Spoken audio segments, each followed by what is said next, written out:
What do you think of masturbation? Same, same, same principle that happens in celibacy. Same principle. So if somebody is masturbating and he's practicing some spiritual, same thing. There's a leakage of energy that is going to happen. So whatever I talked about right now in the course of a physical relationship, etc., remove the word physical relationship, add masturbation. Same thing. There's no difference. It is not going to make any other good or bad or anything. And I'm not talking even from a moralistic perspective. I don't care what anybody does in their privacy. But unrestricted, yes, definitely it is going to interfere with your process, with your sadhana at a higher stage. And one of the biggest disadvantages of unrestricted sexual encounters, or masturbation for that matter, is that, as I say, in the peak point of concentration, you should be like this. When you are sitting for your japa or yoga or meditation or whatever, at that peak moment, you should be able to forget the whole world. Even if that is for 2 seconds, then it is working for you. What happens with unrestricted, either whether physical encounters, unrestricted sexual encounters, or excessive masturbation, is that it is at that peak moment that your chitta, which is the kind of the mind that has impressions, it is going to throw up all sorts of images, and immediately it is going to break your concentration. Very minor thing, but your practice is already gone.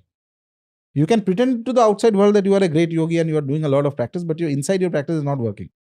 So that is the problem. On the other hand, if you completely say that, oh, from today, no physical, no sex, no masturbation, no nothing, you have to become, I don't know what, 2 days you'll go crazy. Neither is mantra is going to work, neither the practice is going to work, neither this is going to work.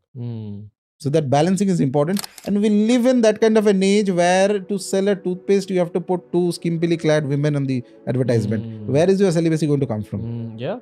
The society we live in stimulates us to shoot a load off. That is where you have to maintain that common sense, use common sense and balance. And no point in the spiritual journey are you to give up your common sense. You will end up becoming a fool. Yeah. Also, I mean, this is just a personal thought here, not learned from a book, probably learned from experiences. My thought is that if a spiritual truth does not make sense to you and your subjective reality, no one's asking you to accept it. Yeah.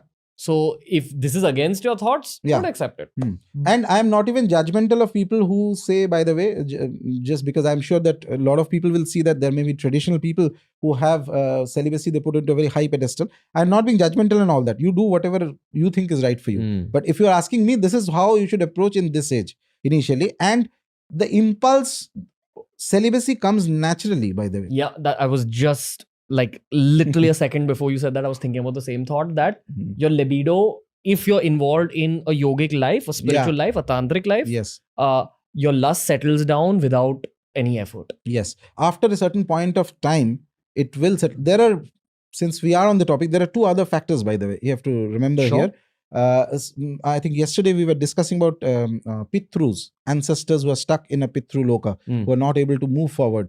Very often, in many cases, an excessive amount of lust in an individual, whereas they may be practicing everything well, is basically a projection of the impulses of those Pitrus. And if it is the case, and that can be analyzed through various looking at the configuration of the planets at the time they're born and various other ways of finding out, that is the case, then the only way is to actually perform rituals in the right kshetra, the right place, so that the ancestors get reborn, and then it causes, you define it in whatever way you want, but then it has an effect that slowly, that libido or that excessive amount of, so normal lust is one thing, normal lust everybody has, but it goes beyond everything, all rationality, etc. Then it also comes down, things calm down a bit. That is one. The other is with age also libido kind of can taper off. For a person who is genuinely spiritual, yes, that is what is happening. For somebody who is not in the spiritual path, it's up to them. I mean, I have no judgment on what they are doing or not doing. It's completely their life, their choice. Yeah. But spiritually, this, so Pitrus are one of the things, by the way, that is there in quite a few cases. I've seen people who face sudden bursts of, whether it's excessive amount of lust or whether it's excessive anger or certain, and that also manifests as certain blockages in life in various stages, etc. Those go off only when the Pitrus, something is done to placate those Pitrus.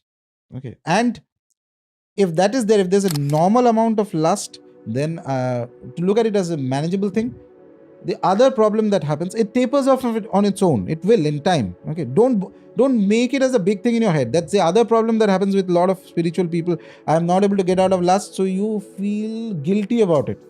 That is far worse than actually, indulging in physical relationship, sex, or masturbation or anything.